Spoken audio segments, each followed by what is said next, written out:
Yeah, so I'm George Zimmermann. I'm the Vice President for Travel Michigan. We represent the state of Michigan here at WTM. Yeah, well, good afternoon, and thank you for joining Breaking Travel News. We're on to the third day of World Travel Market 2013 now. How's the show been for you this year?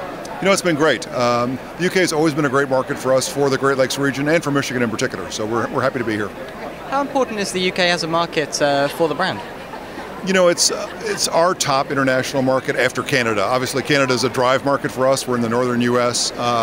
But as far as the overseas market, it's our top market. You've got a lot of headlines making a lot of news this year.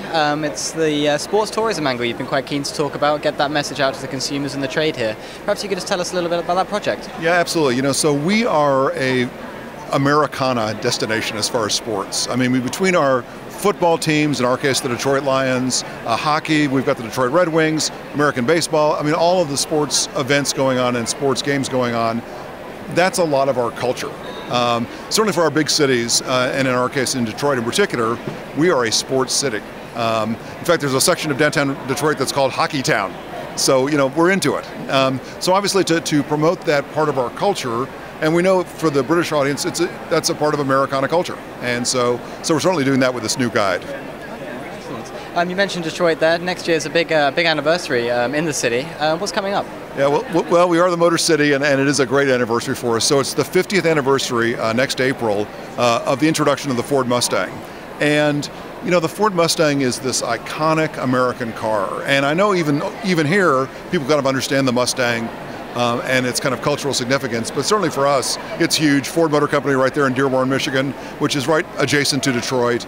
And in fact, VIN number 1, the first Ford Mustang sold to a customer, is in the Henry Ford Museum in Dearborn. So, and that museum is a fabulous place. It's actually, that museum started as Henry Ford's personal collection. It was things he wanted to collect about, not just about Ford Motor Company or even the auto industry, but about the American Industrial Revolution. And so when he found out that the Wright Brothers bicycle shop was going to be torn down in Dayton, Ohio, he went and bought it and moved it. And it's things like that. The limousine where President Kennedy was assassinated is now on display in that museum. So it just covers a lot of American history. Detroit's already an established destination famous around the world, but there's a lot more on offer. Perhaps you could tell us a little bit about some of the hidden gems of the state.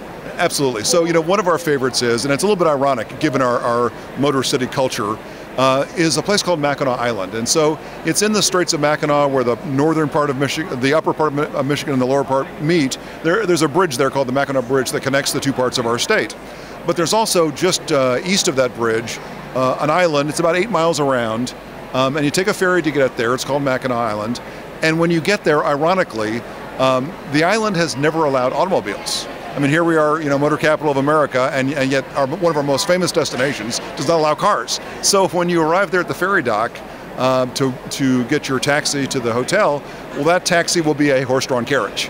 And it's a really great destination for, you know, because you don't have automobiles. There's a lot of people who rent bikes there. A lot of people bring their bikes over on the ferry.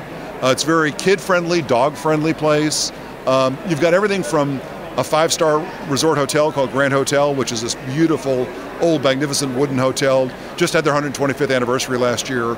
To smaller, more modest bed and breakfast, that kind of thing. So, range of accommodations, but just great scenery. Sounds like an exciting destination. Hopefully we'll come by one day and take a look. Thank you very much for speaking.